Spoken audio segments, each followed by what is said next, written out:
Now, here's the story of a guy not too smart, so I'm making a video to try to help him because he's living in denial and everybody knows who I am. Nobody knows who Chuck is, and nobody knows who owns the 911debunk.com site is either. And what we got here is I told him about Norman Mineta. I said, go check it out yourself, boy. And Norman Mineta says, the flight you're referring to is the flight that came into the Pentagon. Yeah.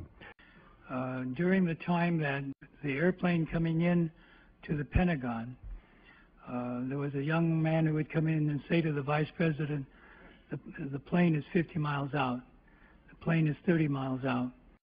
And when it got down to the plane is 10 miles out, the young man also said to the Vice President, do the orders still stand? And the Vice President turned and whipped his neck around and said, of course the orders still stand. Have you heard anything to the contrary? So what that means was Dick Cheney let that plane come into the Pentagon. That's what that was all about. That's why I want you to see that, because I figured you're not very smart and maybe that would help you. But then I said, do you remember the space shuttle? It came in at 17,500 miles an hour. And I said they got 80% of it. It was actually 84,000 pieces, and it was 40% of it. And like I said, you know,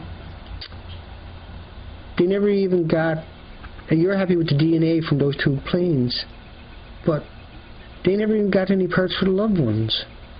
And I said, 3 buildings fall through the path of greatest resistance at the same speed as a cannonball.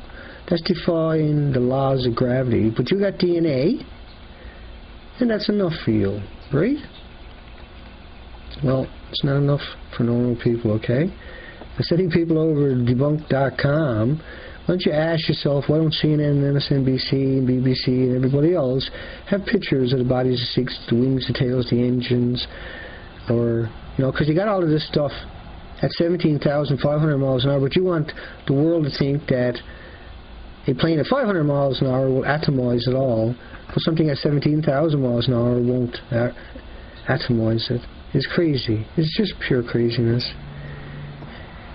And the fact is that Israel was the security at the 3 airports where the 4 planes departed from. Security at all 3 of the airports from which the 4 aircraft on 9/11 departed, ICTS, was an Israeli security company. On 911. And that Israel security company was security at the London bombings, and Israel security was at the Madrid train bombings, and Israel security, ICTS, was the underwear bomber, let the underwear bomber through, and let the shoe bomber through.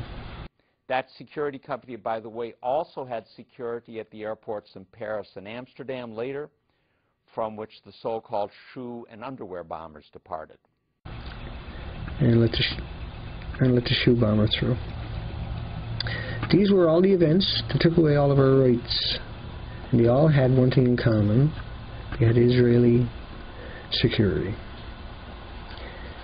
And so you had the dancing Israelis who videotaped the first plane, which we've never even seen hit the Twin Towers, but police arrested these people because witnesses saw them doing it. And then they got the easy trip down to Israel. All of the Israelis who were apprehended in those vans were later released in about 2 months at the direction of Michael Chertoff, then the 2nd Director of Homeland Security, a dual U.S.-Israeli national. Israel, where they got up on mainstream media and claimed they were only there to film the event. Our purpose was to document the event. So, Chuck, the Twin Towers, these are buildings that fell through the path of greatest resistance into their own footprint. Now, you can't do that at the same speed as a cannonball falling off the side of it, but these particular buildings did. So I'm going to show you a clip that's 25 seconds long, and I want you to watch where that red box is to. Issues to be dealt with, not the least of which will be security for the participants in those marketplaces downtown, the New York Stock Exchange being the principal exchange in Lower Manhattan. It is likely, one would assume, that because of the worry that disrupting the financial markets could be worse than letting them open up and respond to the situation, that tomorrow may be the only day on which the various exchanges are closed. And what you seen was that little piece, it looks like it disappears, and people have argued that it's just dust. So I'm going to show you a whole bunch of different angles, but what I want you to take into consideration is that's around 670 feet high, that skinny part at the very top of it. The thicker part at the bottom of it would be around 500 feet high. Think about a 500-foot tree, and think about how thick those trees are, or even think about a 500-foot boat and stand that up as a base, and then you have the box part at the top is skinny. That's more of the tree part. And let's watch it from a different angle again. There are no words. You can see large pieces of the building falling. You can see the smoke rising. You can see a portion of the side of the building now just being covered on the right side as I look at it. Now let's count it.